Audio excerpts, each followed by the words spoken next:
of ROC completed. Properties of ROC completed. Now I am going to the pole zero diagram. In frequency domain, x of s, this is frequency domain. Okay, only from the frequency domain we can get the poles and zeros. Numerator will give zeros. Numerator will give zeros. Denominator will give poles. Okay, equate numerator to 0. Equate, take the numerator and equate it to 0, you will get s value equal to -2. Okay, from the numerator you will get zeros. From the numerator you will get zeros. Okay, and s equal to -2 is the 0. And the poles are obtained from the denominator.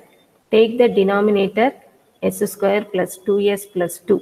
Equate it to 0. Take the denominator, equate it to 0. Find, this is a quadratic equation. Find two values of s where possible. Find the values. S equal to minus b plus or minus square root of b square minus 4ac by 2a. This will be minus 2 plus or minus square root of minus 4 divided by 2. I will have minus 2 plus or minus 2 into square root minus 1 divided by 2. That 2 in the denominator will get cancelled. Minus 1 plus or minus square root minus 1. Square root minus 1 is nothing but j or I. Square root minus 1 is nothing but j or I. Okay, so this is nothing but minus 1 plus j and then minus 1 minus j. These are called complex poles. These are called complex poles. Okay, so now if I go to the pole zero diagram. Now if I go to the pole zero diagram, this is x-axis, this is y-axis. X-axis is called real axis, y-axis is called imaginary axis.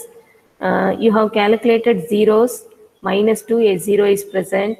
X-axis I will take, this is 0, minus 1, minus 2, minus 3, minus 4, something like this.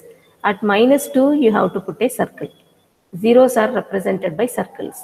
Zeros are represented by circles. Okay, and poles are represented by cross mark. Poles are represented by into mark, cross marks. Okay, and if you see minus 1 plus j, so j means on the y-axis. This I am taking y-axis 1, 2, 3, 4. Okay, 5, 6 like that. Negative side minus 1, minus 2, minus 3, minus 4 like that. Where I have to put cross mark, I am going to the poles. I am going to the poles. Okay, s value, two s values I am having here. This is minus 1 plus j. Minus 1 plus j. Minus 1 means on the left side. Plus j means 1 into j. Y-axis is j omega. Okay, that omega value only we are writing over here. This is minus 1 and plus j value. Similarly, minus 1 minus j. Minus 1 minus j means on the third quadrant here on one cross mark. So poles are represented with cross mark. Zeros are represented with circles. This is called pole zero diagram. This is called pole zero diagram. Okay, I am going to the next problem on the right side. I am going to the next problem on right side. From numerator, if you equate it to 0, you will get s equal to minus 3.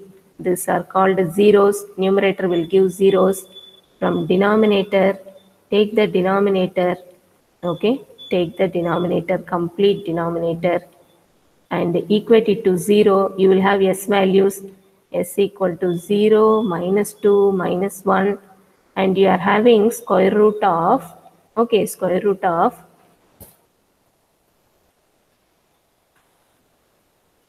when I take s square plus 4 equal to 0, s square equal to minus 4, s equal to square root of minus 4, which can be written as 2 into square root minus 1. Here two values are there, s square. Okay, s square means two factors are there. So this can be plus or minus, this can be plus or minus 2 into square root minus 1. S value is plus or minus 2 into square root minus 1. That square root minus 1, I told you, you can write it as plus j. Okay, square root minus 1 is nothing but j. These are two values, and hence what I can write here is, instead of square root, I will directly write the value.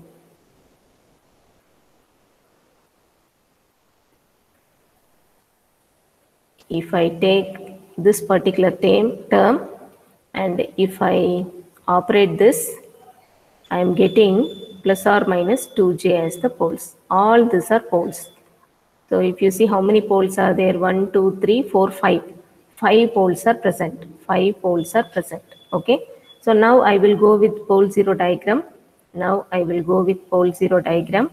Take x-axis, y-axis, and at minus 3, okay, 0, minus 1, minus 2, minus 3, 0 is present, so you put a circle. Zeros, okay, circles are represented. Circles are used to represent zeros. Circles will represent zeros. Now coming to the poles. 1 at origin, 0 means origin. Put a cross mark at origin. Okay, put a cross mark at origin. This is real axis, this is imaginary axis. At minus 2 also one cross mark. At minus 1 also one cross mark. Okay, 3 poles completed here. 0, minus 1, minus 2. Okay, this 3. I have put cross marks in the pole 0 diagram. This 3. Then plus 2j minus 2j. So here on y-axis this is plus j, 2j, 3j like that. 4j like that.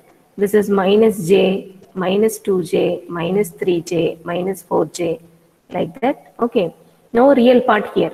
0 plus 2j means real value equal to 0. So on y-axis you have to mark the pole at plus 2j. Okay. At minus 2j. Plus 2j minus 2j. So 5 poles are present. 5. Only one time you have to put cross mark.